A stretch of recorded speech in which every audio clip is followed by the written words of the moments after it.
और सबसे पहले तो नवरात्रि पर आप ये भी जानना चाहेंगे कि घट स्थापना का मुहूर्त क्या है। तो पंडित जी, घट स्थापना का मुहूर्त बताइए। लेकिन तीन चीजें इसके साथ में और जोड़ देती हूँ। हर बार कहा जाता है माँ इस पर आ रही हैं, हाथी पर सवार होकर, घोड़े, अलग अलग तरीके से माँ आती हैं। तो इस बार उसका क्या विधान बन रहा है, ये कितना शुभकारी हितकारी रहने वाला है या फिर कुछ डर भी है। दूसरा, अभी जब आपने शुभ मुहूर्त बताया तो अमावस्या तिथि का भी जिक्र किया आज, तो कल की तैयारी जब हम आज करेंगे अमावस्या पर, तो क्या वो कल के लिए ठीक रहेगा ऐसा करना? बिल्कुल ठीक रहेगा, ठीक रहेगा, 100% ठीक रहेगा। अच्छा, हाँ, हर समय तैयारी अमावस्या में ही की जाती है। अच्छा। जैसे कल से किसी को सतचंडी सहस्त्रचंडी यज्ञ करना है तो वो कल रचना थोड़ी होगी।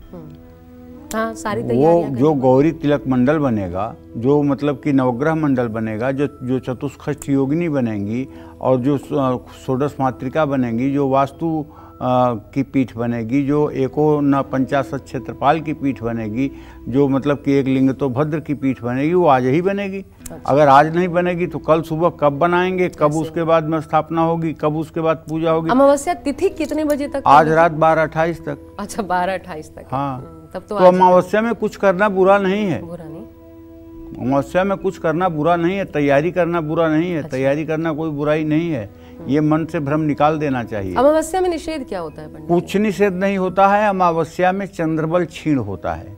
अमावस्या में जब चंद्रबल क्षीण होता है तो अमावस्या में गर्भाधान नहीं करना चाहिए। इससे जो बच्चे पैदा होते हैं अधम योग में पैदा होते हैं और वो जिंदगी भर बेचारे मतलब संघर्ष और दुख भोगते हैं।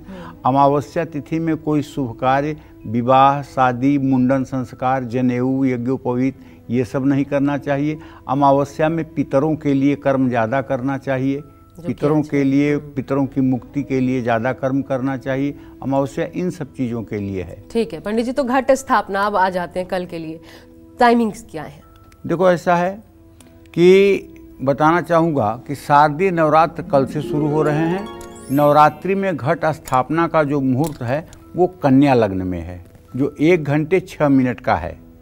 तो कल सुबह 6:15 से सुबह 7:22 तक ये मुहूर्त है। आप अगर आज से पूरी तैयारी कस करके रखिए तो कल ये आपकी कलश स्थापना समय से हो पाएगी, सुबह 6:15 से 7:22 के बीच में। अभिजीत मुहूर्त कल सुबह 11:46 से 12:33 तक, और चौघड़िया मुहूर्त में भी आप घट स्थापना कर सकते हैं। जैसे चर लग्न है चौघड़िया मुहूर्त का सुबह 10:41 से दोपहर 12:10 तक। लाभ लग्न है कल दोपहर 12:10 से दोपहर 1:38 तक। जो तुमने पूछा कि कैसे आ रही हैं भगवती, तो वो आ रही हैं इस बार पालकी पर।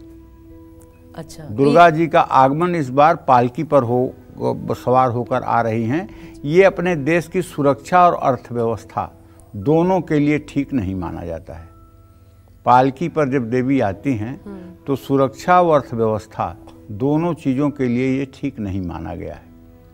पिछले 2-3 साल में लगातार ही ऐसा हो रहा है? नहीं, ऐसा तो नहीं हो रहा है। पिछले बार हाथी पर भी आई थी। वो शुभ होता है? हाँ, वो शुभ होता है। अच्छा, ठीक है। लेकिन इस बार पालकी पर तो ये ठीक है। इसके बारे में और विस्तार से जानकारी